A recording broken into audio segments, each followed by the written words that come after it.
Om Sairam. Welcome to my channel Shri Sai Divya Charanalu. బాబాకు 9 హారతి పాటలు రచించిన కృష్ణశాస్త్రి జోగేశ్వర్ భీష్మ గారి కోసం ఎన్నో విషయాలు తెలుసుకుంటున్నాం కదా. మరికొన్ని విషయాలు ఈ వీడియోలో తెలుసుకునే ప్రయత్నం చేద్దాం. బాబాకు ఎక్కువ రోజులు హారతి ఇచ్చిన బాబూ సాహెబ్ జోగ్ జనవరి 20, 1912 నుంచి బాబాకు తొలి హారతి ఇచ్చారు. 1910వ సంవత్సరంలో బాబాకు హారతులు చావడిలోనూ మసీద్ ద్వారకామాయిలోనూ ప్రారంభం అయ్యాయి. దాదాపు 6 నెలలు 1910వ సంవత్సరం నుంచి 6 నెలలు వరకు తాత్యా సాహెబ్ నుల్కర్ బాబాకు తొలి హారతి పళ్ళాన్ని పట్టుకొని హారతి ఇచ్చిన అదృష్టవంతులు. అయితే మనందరం కూడా బాబాకు ఎంతో ప్రేమతో హారతులు ఇస్తూ ఉంటాం కదా, ఎంతో భక్తిగా హారతి పాటలను పాడుతూ ఉంటాం. చాలామంది సాయి భక్తులు రోజు 4 హారతులు చేసుకునే అలవాటు ఉన్నవారు చాలామంది ఉన్నారు. అలాగే కనీసం రోజుకి ఒక హారతికి గుడికి వెళ్ళేవారు ఎంతోమంది ఉన్నారు. అయితే ఆ హారతి పాటలు అందరూ ఎవరు రాశారు? ఆ హారతుల తాలూకా భావం తెలుసుకొని పాడితే మనకు ఇంకా తన్మయత్వం కలుగుతుంది. అయితే తాత్యా సాహెబ్ నుల్కర్ మరణించిన తర్వాత బాబాకు హారతి ఇచ్చిన రెండో వ్యక్తి మేఘశ్యాముడు. మేఘశ్యాముడు ఒక మకర సంక్రాంతి రోజు గంగాజలంతో బాబాకు అభిషేకం చేసిన అదృష్టవంతులు. మసీదులో బాబా ప్రసన్నంగా ఉన్నప్పుడు ఒంటి కాలితోటి ఒక కాలిపై నిలబడి 20-30 నిమిషాల పాటు ఒక చేతితో గంట మోగిస్తూ ఒక చేతితో హారతి పళ్ళాన్ని పట్టుకొని ఎంతో భక్తిగా మేఘశ్యాముడు బాబాకు హారతి చేస్తూ ఉండేవారు. బాబాకు హారతి ఇస్తూ ఉంటే ఆ తన్మయత్వానికి బాబా రూపం ఎంతో కాంతితో ఉండేదంట. అసలు మనం ఎవరైనా అలాగ చేయగలమా? అంత భక్తిగా, అంత తన్మయత్వంతో ఆ రోజుల్లో భక్తులు బాబా గారి దివ్య చరణాల చెంత గడిపారు. నిజంగా వారందరూ కూడా ఎంతో అదృష్టవంతులు. అది చూసిన ఆ భక్తులందరూ కూడా ఆశ్చర్యపోయేవారు.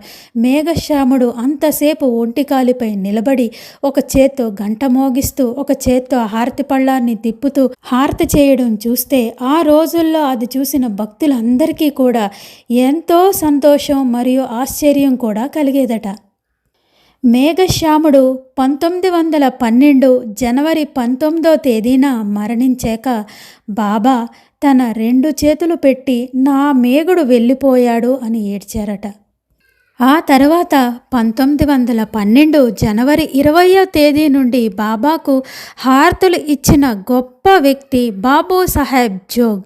అయితే 1912 జనవరి 20 నుంచి మళ్ళీ 1918 అక్టోబర్ 15 వరకు బాబా గారి శరీరంతో ఉన్న అన్ని రోజులు కూడా 7 సంవత్సరాలు బాబూ సాహెబ్ జోగ్ బాబాకు హారతులు ఇచ్చిన అదృష్టవంతులు. అయితే ఈ హారతి పాటలు మొదట బాబాకు హారతి సాయిబాబా రాసినవారు మాధవ్ అడ్కర్ గారు. తర్వాత దాస్గన్ మహారాజు గారు 3 పాటలు రాశారు. ఉపాసని మహారాజు గారు ఒక పాట రాశారు. అలాగే మధ్యాహ్నం హారతి పాటలో ఉన్న అనంత తులాతే మోహిని రాజు గారు రాశారు. అలాగే బివి దేవ్ గారు సాయంత్రం హారతుల్లో ఉన్న రుసోమమ ప్రియాంబిక రాశారు. శ్రీ కృష్ణశాస్త్రి జోగేశ్వర్ భీష్మ గారు బాబా గారి మీద 9 హారతి పాటలు రాశారు. నిజంగా ఎంతో అదృష్టవంతులు. ముందు వీడియోలో కృష్ణశాస్త్రి జోగేశ్వర్ భీష్మ గారు రాసిన హారతి పాటలు ఏటేటి అన్న విషయం మనం తెలుసుకున్నాం కదా. మరికొన్ని విషయాలు భీష్మ గారి కోసం తెలుసుకుందాం. 1934 నుండి భీష్మ గారికి ఆరోగ్యం క్షీణించింది. 1935వ సంవత్సరంలో నాగపంచమి రోజున అతని ఆరోగ్య పరిస్థితి మరింత దిగజారింది. కానీ తనకు ఉన్న అద్భుతమైన సంకల్ప శక్తి కారణంగా మళ్ళీ తిరిగి బ్రతికారు. ఆ సమయంలో భీష్మ గారు రామాయణంపై పరిశోధన చేస్తూ ఉన్నారు. ఇంకొక విషయం ఏంటంటే 1918వ సంవత్సరంలో బాబా గారు మహాసమాధి తర్వాత భీష్మ గారు ప్రతిరోజు ఆహారం తీసుకోవడం మానేసి సంవత్సరానికి ఒకసారి మాత్రమే ఆహారం తీసుకుంటూ ఉండేవారు. పళ్ళు పాలు మాత్రమే తీసుకుంటూ జీవించారు. ఈ తపస్సును అతను 17 సంవత్సరాలు కొనసాగించారు. బాబాగారు మహాసమాధి తర్వాత 17 సంవత్సరాలు కేవలం పాలు పళ్ళు తిని మాత్రమే జీవించారు జోగేశ్వర్ భీష్మ.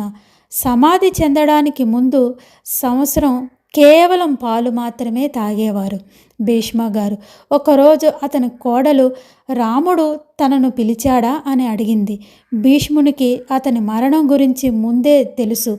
భీష్ముడు ఆమెకు, నేను ఈ లోకం నుండి నిష్క్రమించే సమయం వచ్చింది, దయచేసి నా సద్గురువైన సచ్చిదానంద స్వామి గారి పవిత్ర జలాన్ని ఇవ్వండి అంటే బాబాగారి పాదతీర్థాన్ని దాసి ఉంచుకున్నారు జోగేశ్వర్ భీష్మ గారు. అది ఇమ్మని అడిగారు భీష్మ గారు వారి కోడల్ని. వెంటనే వారి కోడలు ఆ పాదతీర్థాన్ని తాగించింది. అతను రామ్ రామ్ అంటూ 1935 ఆగస్టు 8వ తారీఖున శనివారం నాడు తుది శ్వాస విడిచి సాయిలో ఐక్యమయ్యారు.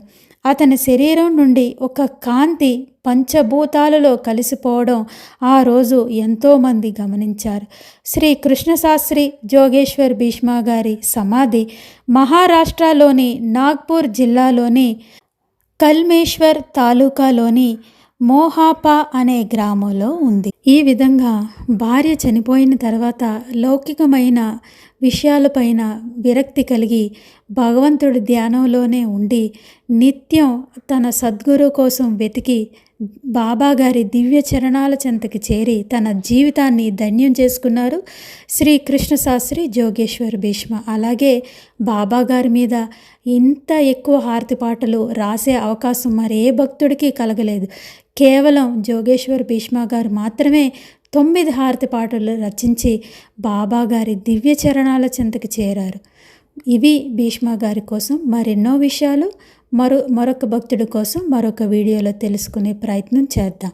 సమర్థ సద్గురు శ్రీ సాయినాథ్ మహారాజ్ కీ జై. ఓం సాయిరామ్.